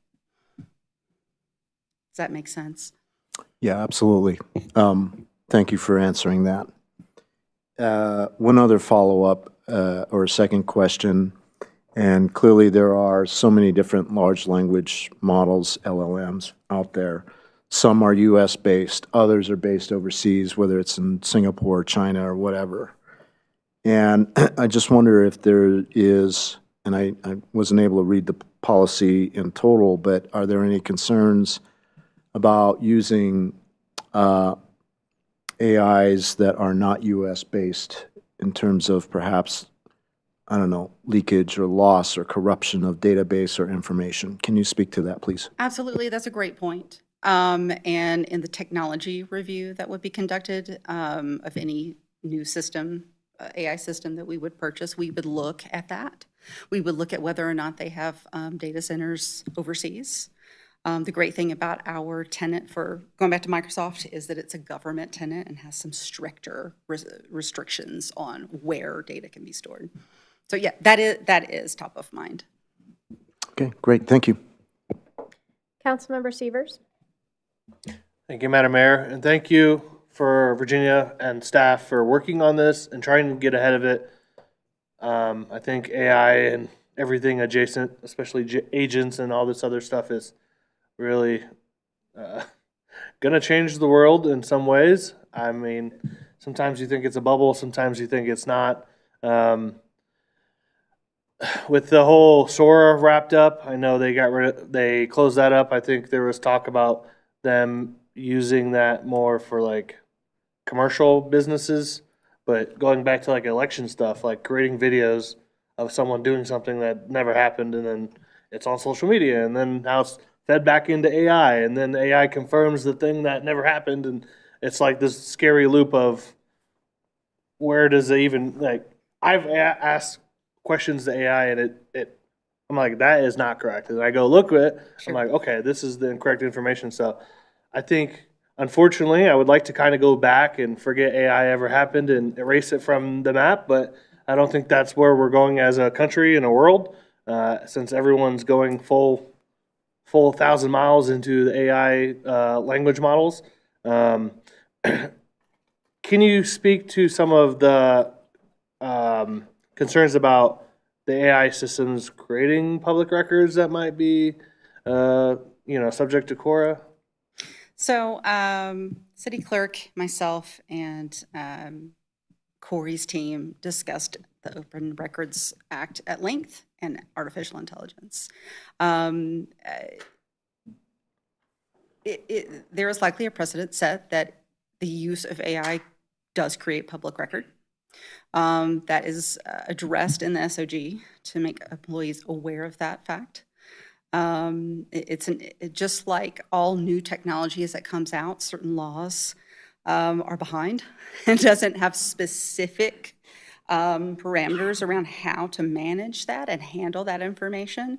But we are aware of that and ready to respond if needed.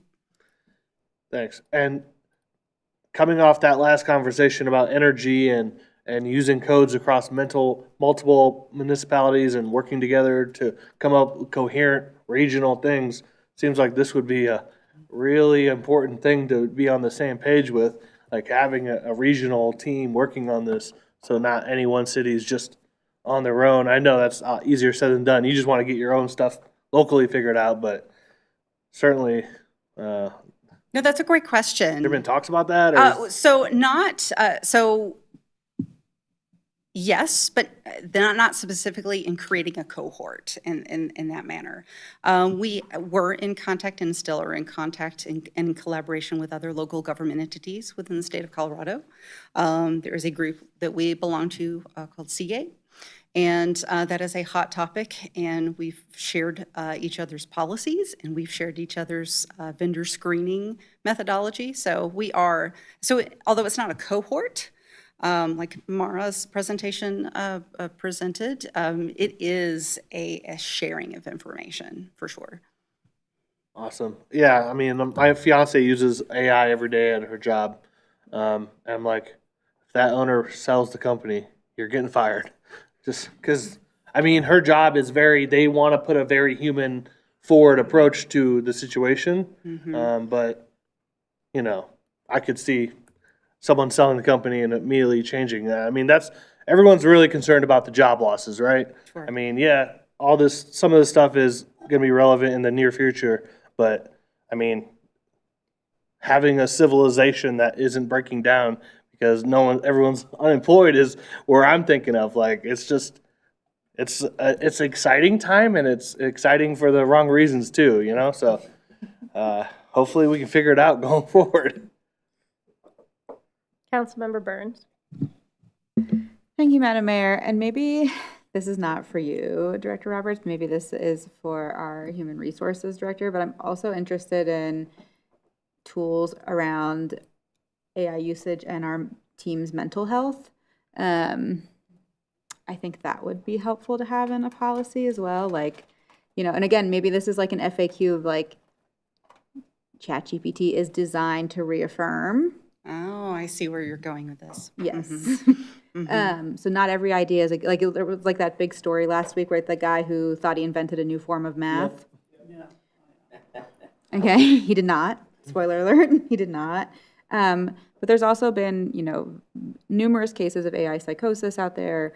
You know, we've had cases here in our own state of young people who've taken their lives based on ChatGPT and other AI usage. So I really would like to, again, holistically look at our approach to this as opposed to just like from a tech perspective of like, what are we doing as a city to be like, you know, just because, and a co-pilot is a very different use case, right? But like, that might be just like a gateway drug situation for people to want to use AI, for lack of a better term. But that's just sort of where, you know, I've seen, you know, I write my own emails still. I know, can you believe it? But this is like a very much fast-moving train towards less and less friction in life. And yeah, just a lot of thoughts. Thank you. That is excellent feedback that was not necessarily addressed in the SOG. And I had not thought about that in the draft for the resource page for the employee intranet, but that deserves mention and that deserves to be addressed. So thank you. Councilmember Goff. Thank you, Mayor. And this is I'm glad to see this spelled out in such an you know, organized fashion. Mike, one of the suggestions that, and it's not really this policy necessarily, but I do think there should be either presentations or some way to kind of give advice or explain to our residents.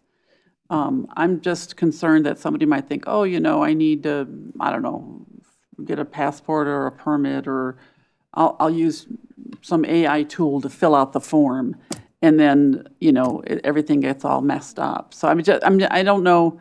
I'm just kind of thinking ahead, like this. I just had a meeting with the senior group earlier today, and somebody in there actually explained how she just got scammed by something completely different. But there's a lot of that going out there, and the sycophancy of the AI models.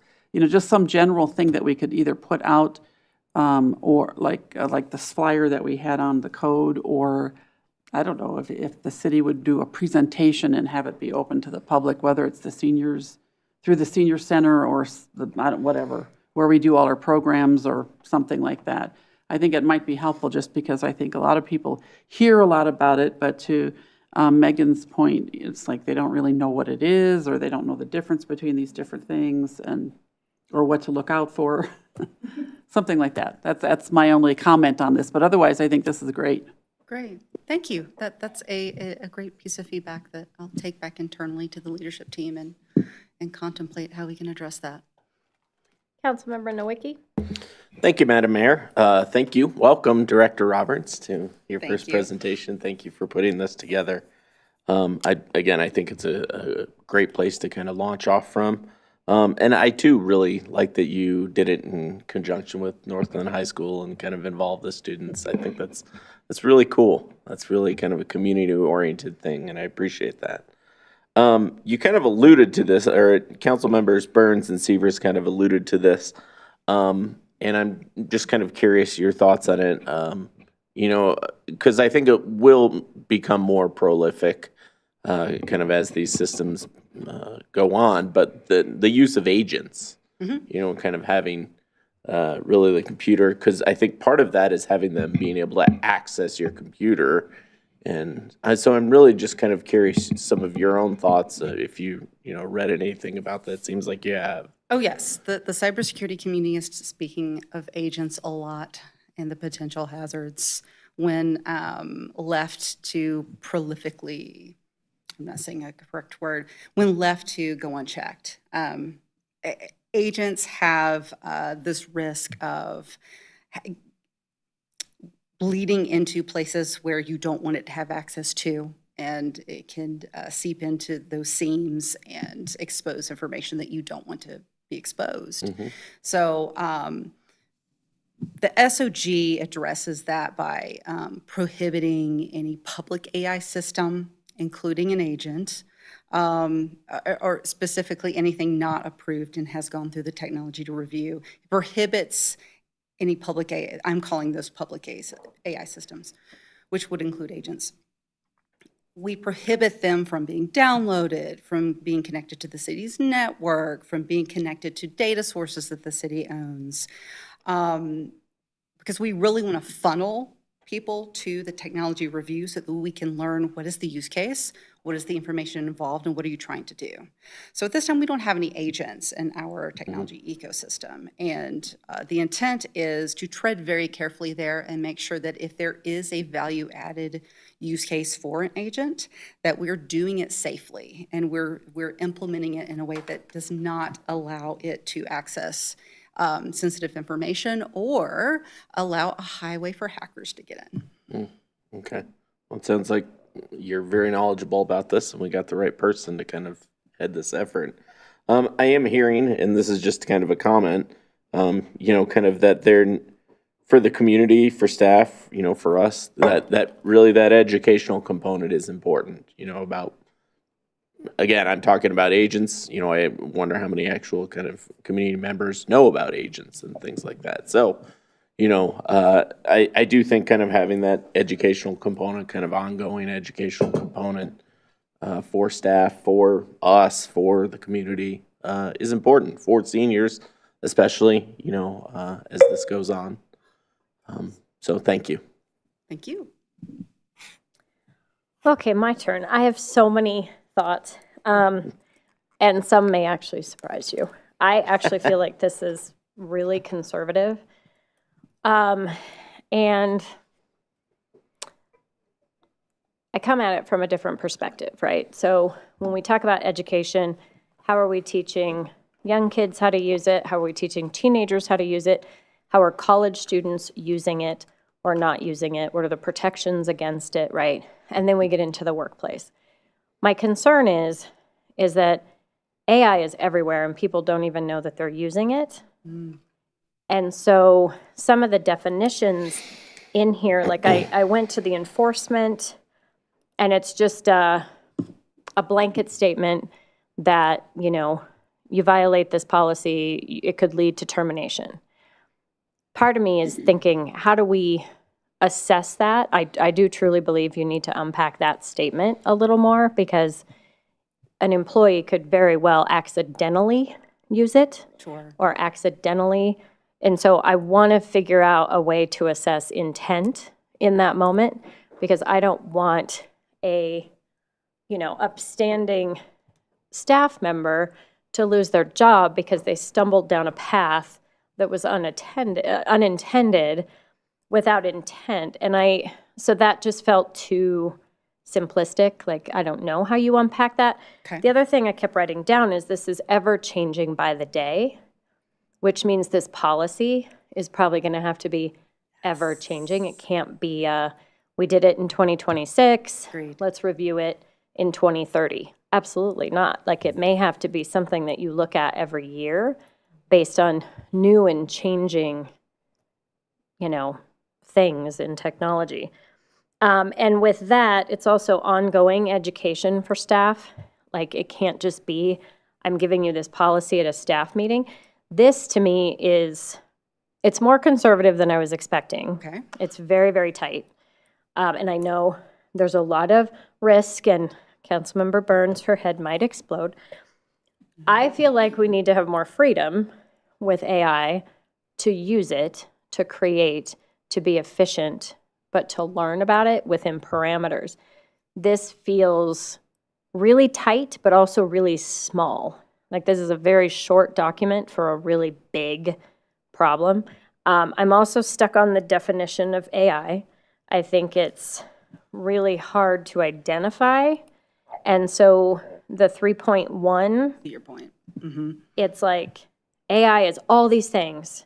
So don't use them unless we give you permission or you're going to get fired. And I was like, but I don't know what all this is. And so I think and maybe that's the resource page where you're really going to break it out and say, because I just opened up our Google search engine and AI mode is automatically there. Mm-hmm. So are you going to turn that off? Are you going to disable certain things from the city's network? I know they did that for kids in Jeffco. They turned off ChatGPT. Right. Staff can use it. Kids cannot. But they can all use a different version, which is exactly the same thing. So it's like they're trying to control it probably based on who they negotiated a contract with. I don't know. And so it just feels like we're trying to lasso a tornado because it's just so big and there's so many entry points for bad actors. There's so many entry points for creative productivity.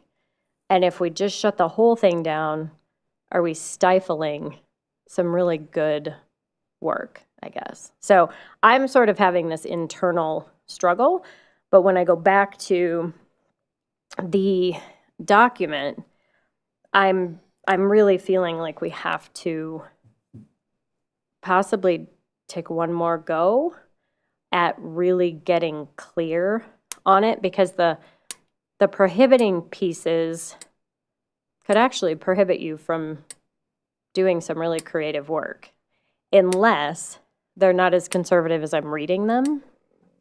And I'm wondering about that. So the other question I had was, when you did this process, you said that you were sharing like a case. Do you have one that you could share with us that was an Sure. example? Sure. So several things.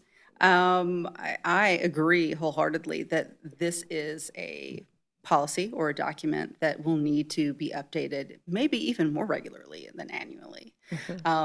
One of the reasons it is a standard operating guidelines and not a part of the employee handbook is to enable that quick turnaround and the flexibility to make edits to it. Okay. Let's see, use case example and you asked a question about whether or not when somebody opens up a Chrome browser and Gemini pops up, whether or not this policy prohibits that. It does not. Okay. That is a public AI tool. If it is in a browser, you may use it. The prohibited uses do not want you to connect it to the city's network. It does not want you to connect it to or integrate it with another system that it can read information from. But part of the FAQs does address, can I use these free tools? And the answer is yes, but. Okay. So scenarios from the workshop, let me think through those. One was using an AI tool in recruiting and using it to screen applicants for a job. That was one. And you can see how the outcome of that was that we do not want to do that because we believe that is too risky to do. The algorithmic bias risk is too high. Perhaps in the future, when models get better and vendors have solutions that have been more thoroughly trained, perhaps that'll change. But for now, that is our position. Okay. Another one of the use cases, oh gosh. Believe there was one crafted around a use case, the Copilot use case, for lack of a better description of using a tool to do research and wanting to source information from documents that you have internally to make a richer experience. And how would you protect, how would you guard against the risk of somebody getting access to information that they shouldn't have. And that was the use case of ensuring that the information that you're going to source has appropriate permissions set. Okay. Is there time? I mean, I'm thinking like tech tip of the week or something. Because I'm just so worried about the ongoing education of staff. So how do you ensure that we're supporting them in staying current with maybe the stories? Because I didn't hear about the story, but the story I saw was that a robot ran a half marathon and won, right? And so there's there's so much information. So I feel like it would take a full-time FTE to filter through, and that's not you, right? You have other things to do. Maybe there's an AI tool that could do that for you, but to be able to filter through, here's a scenario of something we don't want, but here's a use that was really effective, or here's a way you can use this tool, here's a way you absolutely cannot.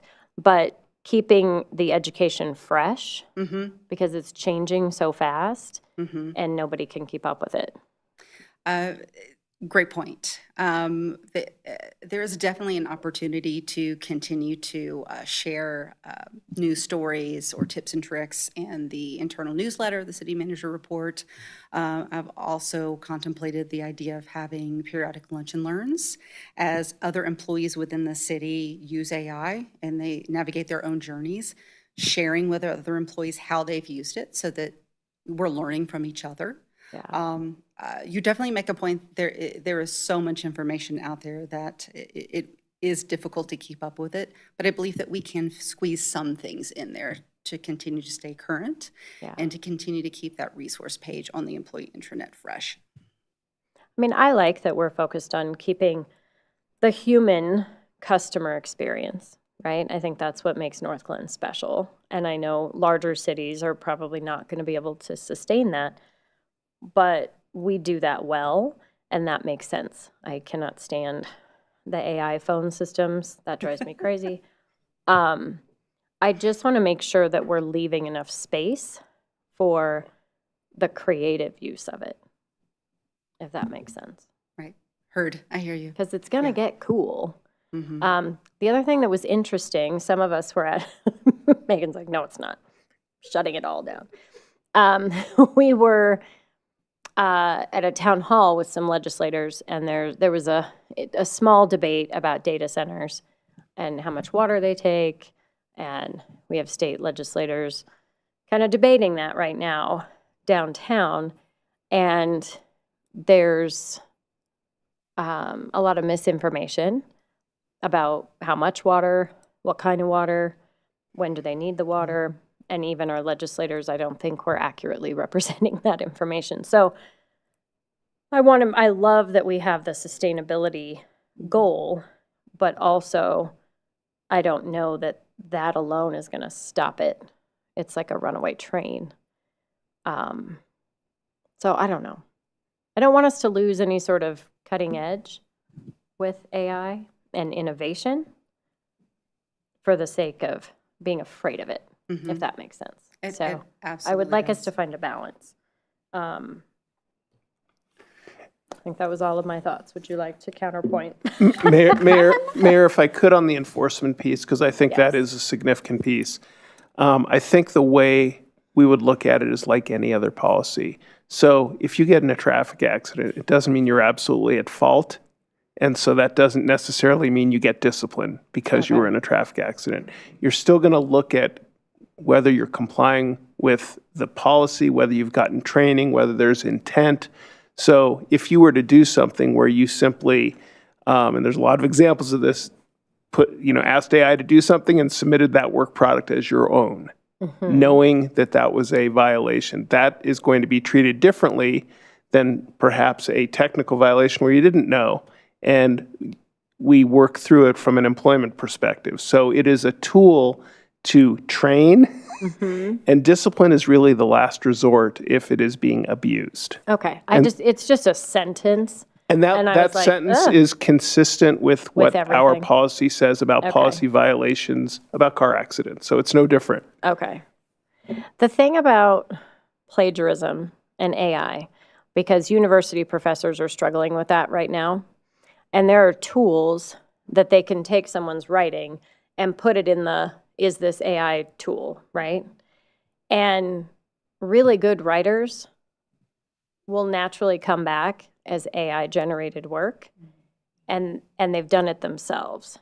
And so I think we have to be careful, because there are some people that are really good at researching and doing writing. And so we can't just put it in a filter. There's multiple, and it'll give you like, oh, this is 30% AI or 80% AI. Sometimes it's not any, but AI is starting to write like humans, and it's becoming, it's getting very confusing. Completely agree. And like any other HR function, if there was a question, we don't just jump to a conclusion. We do an investigation. Okay. So there's a lot that goes into it before we'd ever get to the discipline piece. Okay. Councilmember Burns. Thank you, Madam Mayor. Okay, I'm not going to like completely contradict everything you said. Like, I think, I think, but like to my initial point of like defining what an LLM is and like what is the actual capabilities of these tools, I think is the first step. Like the way, because I think as a marketing person, the marketing around AI has been astronomical and it's very aspirational. But as to your point, that hype is not matching up to actually what it's doing, right? Like we see it all the time. Like there was an article today about how the Gemini Google space has is like the amount of mis and disinformation it's putting out to people is actually astronomical, and we are yet to find out the negative impacts on society about that. And so I think like grounding in this is really important. I sit on the Information Technology and Communications Board for the National League of Cities. We actually just had a meeting talking about data centers, and there is an amazing council member from Santa Clara who I think maybe we could reach out to. He's worked in AI for 30 years. Santa Clara, California has a third of the nation's data centers in their boundaries, just about. And he ranted for about 7 minutes uninterrupted about the place of AI in municipalities and how cautious we need to be. Because to your point, like an understanding, you know, if you train an LLM with only using the colors green and orange, when you ask it what's the best color, it's going to give you green or orange, right? Or like the fact that it's like understanding human writing, like that's the whole thing. And we can get down on the ethics of, you know, stealing work and artwork and like human labor and that sort of thing. But that was like, I just think like grounding in like what is real about this tech is really important, because then you can use it for what it's intended to. Like, you know, if I'm like, I need 6 meta headlines to A/B test for my ads, and I want it to sound like something like this, it can spit out a bunch for me and I can pick and choose. Like that's a great use case. But yeah, like writing things anyway. And then 2, kind of like to bring this full circle, like one of the examples that Joy Riot gave us earlier from Farmers Branch, Texas, like they have a chatbot on their site. That's a lot like our CRM, directly built into the website, except you can use it as like a chatbot function, which is a great use of, in the broad term, AI, right? And so I think like, yes, and, right? Like, yes, we want to like stay innovative, but I also just like, I think I just feel a way of like government moves so slowly in adopting things, and specifically with agents and sort of like this like untethered tech, like we have so much sensitive data and information, and I think like that is just always in the back of my mind as we are moving forward with this. But anyway, I agree with most of everything. Well, and I'm not saying I'm one way or the other. I'm fully conflicted, right? I don't love the use of water. I don't love the risk. I don't love the the scary bad actors, but Wikipedia was screwed up before AI. Like, people just put their own information out there. That wasn't even artificial intelligence, right? And people were still using that as a primary source. And so that's where, I mean, I wrote down education 500 times on my thing, because it's education for our community. It's education for our staff. It's education for us. It's staying current with education and making sure that we know all the bad things and all the good things. Like, you know, you're on the NLC board, I sit on arts boards. Creatives hate it until they don't. And they're like, wow, but I can be more creative if I use this tool. I can be creative faster if I use this tool. I can design, I mean, I'm looking at Catherine, because I've seen people design like really cool patterns for all the fabric work that you do. And there's really cool ways that you can use it. I have been beyond inspired by how kids will use AI to then generate better writing. And it's, so we use it as a tool, not an end to the means, right? And so I've seen really cool ways that it works. And then there's all these other horrific stories, and I'm just advocating for a balance, I guess. So, Councilmember Goff. Thank you. One last thing. As Megan was talking, I went back and reread the 4.4, which is on transparency.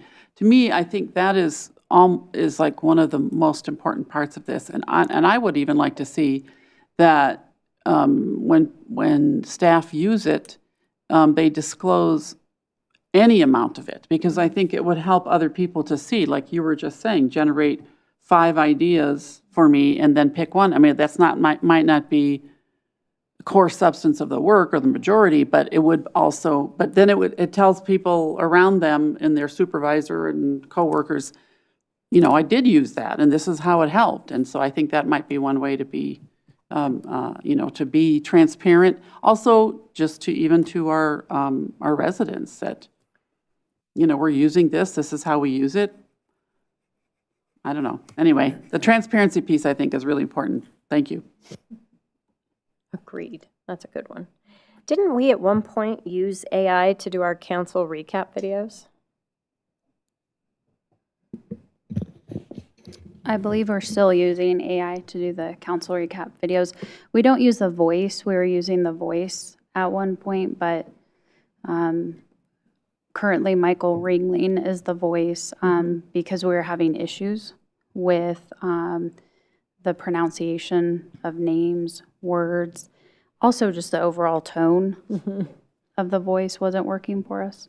Yeah. But yeah, they still use some level of AI to produce it. Yeah. And so I think like to build off like that and like to merge all of these sort of topics together, like it is almost impossible to do anything creative now without AI, because AI is built into Canva. Like you do use the background remover, technically that's AI, right? You throw in your video footage and you type in like, can you just pull out these 5 highlight clips? Like CapCut does that for you. And so I think like, again, AI, that definitely, like to your point, Mayor, of like the definition of AI being so vague and so broad is really my biggest problem. Because it's not actually intelligence also. Like it's Sure. and I think like that's like, again, like the marketing for this has been amazing. Yeah. Well, and so is that something that we need to look at is 3.1? Because that has all the things in it. Like I zoned in on images and I'm like, okay, so for limiting certain uses of AI for staff, I don't know, like how do you, we may need to unpack that a little bit.